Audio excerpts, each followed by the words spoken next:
Hai, nama aku Kendra, dan aku jual foto diriku demi uang. Yang aku nggak tahu, itu bakal bikin aku dikeluarin dari sekolah dan kehilangan segalanya. Aku nggak pernah punya banyak uang sejak kecil. Ibuku single mom, jadi dia melakukan sebisanya untuk kami. Waktu aku umur 18 dan masuk kelas 3, ibu kehilangan kerja. Situasi jadi agak seram. Harusnya aku merencanakan kuliah dan semangat akan masa depan. Tapi aku malah khawatir kita nggak mampu beli makan. Aku bisa dengar ibuku nangis sebelum tidur. Jujur, aku sedih setiap saat. Rasanya kayak melihat masa depanku yang menjanjikan itu layu dan mati di depan mataku. Tentu saja, aku dan ibuku nggak pernah ngomongin ini. Ibuku bahkan nggak bilang kalau ibu dipecat. Aku sadar waktu uang pesangon ibu sampai ke rumah. Sejak saat itu, aku tahu hidup bakal berat. Pertama, aku nggak tinggal di perumahan kaya. Beneran, kami semua nggak punya uang kecuali beberapa anak gaul. Sahabatku dari kecil, Melody, punya situasi finansial yang sama kayak aku. Jadi kami nyambung banget. Ya, harusnya aku bilang, dia dulu punya situasi finansial yang sama kayak aku. Waktu ibuku dipecat, tepat setelah kita ulang tahun ke-18, Melody mulai masuk sekolah pakai baju mewah. Dia terlihat seperti supermodel. Dia memakai brand ternama, rambutnya dicat dengan warna baru. Dia bahkan pakai strip pemutih.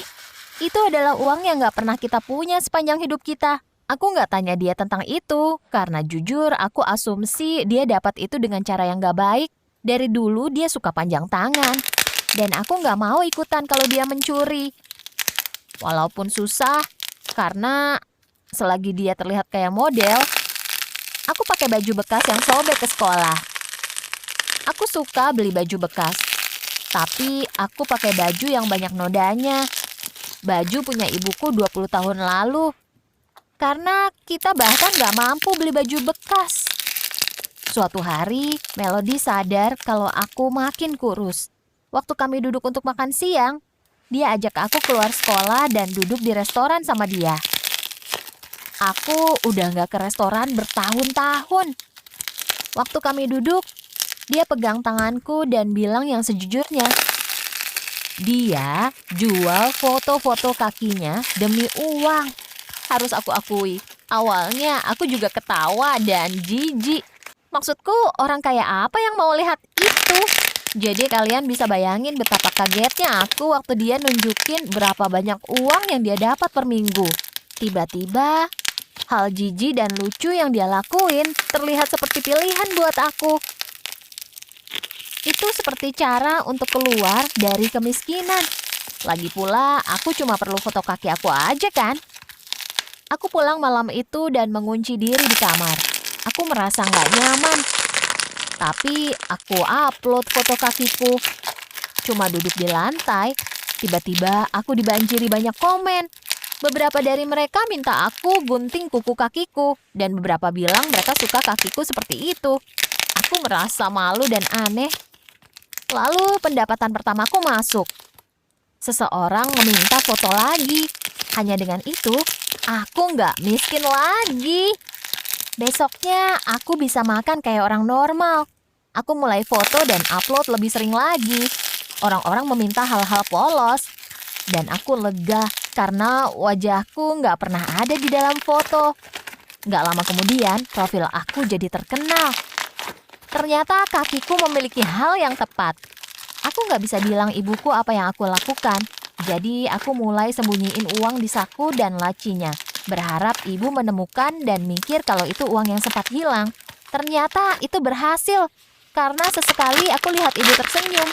Sesuatu yang udah bertahun-tahun gak aku lihat. Lalu aku mulai masuk sekolah dengan pakaian bagus. Aku dan Melody mulai main sama anak-anak gaul yang awalnya bahkan gak mau melihat kita. Dan aku bahkan berhasil dapat pacar, Mika. Semuanya luar biasa untuk sesaat. Aku pulang ke rumah, ambil foto, lalu pergi sama teman-temanku. Begitulah sampai suatu hari Melody melotot padaku di lorong. Waktu aku tanya ada apa, dia memutarkan bola matanya. Aku kehilangan pelanggan setia karena kamu hari ini, kata dia. Dia bilang kalau aku nggak berhenti foto, dia bakal hancur.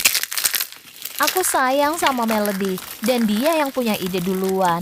Jadi aku merasa hutang padanya. Aku pulang dan cari foto-foto lain. Yang nggak nunjukin itu loh, barangku. Tapi ada hal aneh lain. Kamu bisa bayangin betapa kagetnya aku waktu aku nemu website untuk foto siku. Kamu tahu betapa susahnya ambil foto siku? Aku nggak menghasilkan uang sebanyak waktu foto kaki.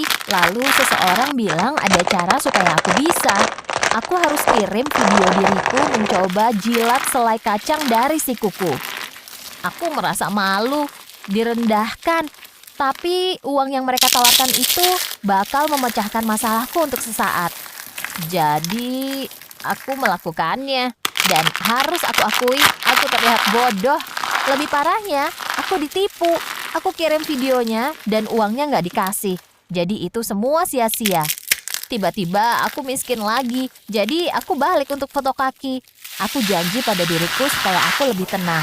Dan aku nggak mencoba menghasilkan uang lebih dari Melody. Tapi itu nggak berhasil. Waktu aku mulai posting lagi, aku menghasilkan banyak uang. Aku chat Melody untuk omongin ini, tapi dia mengabaikanku. Aku merasa nggak enak, tapi aku nggak tahu betapa buruknya perasaanku besoknya. Aku masuk sekolah dan ada banyak foto aku menjilat selai kacang dari sikuku hampir di setiap loker. Orang-orang di lorong menonton videonya dan mentertawaiku. Aku nggak percaya apa yang aku lihat. Melody membongkar rahasiaku karena aku foto-foto kaki lagi. Dalam waktu 1 jam semua teman aku membenciku. Maika putusin aku, bilang aku jijik. Aku dipanggil ke ruang kepala sekolah. Aku pikir dia bakal tanya siapa yang melakukan ini. Tapi dia malah menceramahiku karena perbuatan menjijikanku. Dan bilang kalau dia nggak mau ada anak kayak aku di sekolah. Aku bilang aku sudah berhenti. Tapi dia nggak peduli. Dia menyuruhku untuk merapikan lokerku dan pergi. Bisa membiarkanku menodai reputasi sekolah. Dan gitu, aku kehilangan tahun terakhirku. Beberapa bulan terakhir di SMA dengan teman-teman kecilku. Untungnya karena aku udah 18 tahun, dia nggak akan kasih tahu ibuku. Waktu aku jalan untuk bersihin lokerku, Melody berdiri di sana. Dia bilang kalau aku kasih tahu siapapun tentang foto kakinya, mereka nggak akan percaya padaku. Jujur, itu yang paling menyakitkan. Aku nggak akan nyakitin Melody kayak gitu. Dan yang bikin sedih adalah dia mikir gitu. Aku lempar barangku ke dalam tas dan jalan pulang. Aku bingung banget sama semuanya. Sampai aku nggak mikir apa yang bakal menungguku waktu aku buka pintu rumah. Ibuku duduk di meja dapur. Kepalanya terbenam di tangannya. Apa ibu dengar tentang aku yang dikeluarin? Harusnya aku nggak kaget waktu ibu taruh foto di atas meja dan bilang kalau ibu menemukannya di depan pintu rumah berisi link ke profil kaki dan sikuku. Aku coba jelasin kalau itu nggak semenjijikan yang ibu kira, tapi ibu nggak marah tentang itu.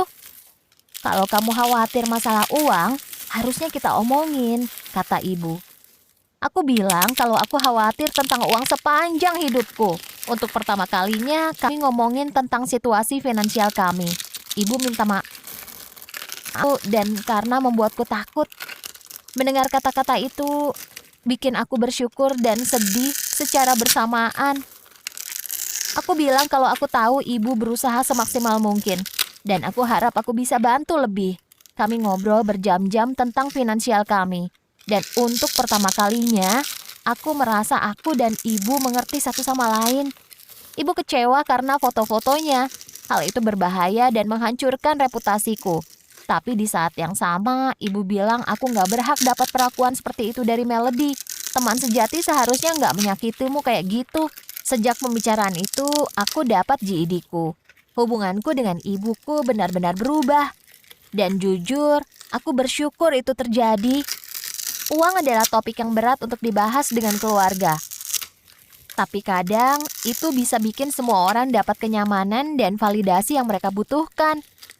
Komunikasi mengenai hidup itu penting dalam hubunganmu, walaupun itu nggak nyaman. Sekarang aku kerja sebagai pelayan. Aku nggak menghasilkan banyak uang, tapi aku bangga akan kerjaanku. Aku bahkan mulai punya teman baru. Suka cerita tadi? Jangan lupa untuk like, komen, dan subscribe pada channel kami karena ada video baru setiap minggunya.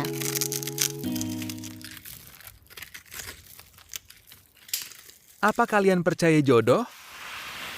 Hai, aku Noah, dan aku percaya jodoh. Yang aku nggak percaya itu kesalahpahaman yang umum kalau kita cuma punya satu jodoh di dalam hidup kita.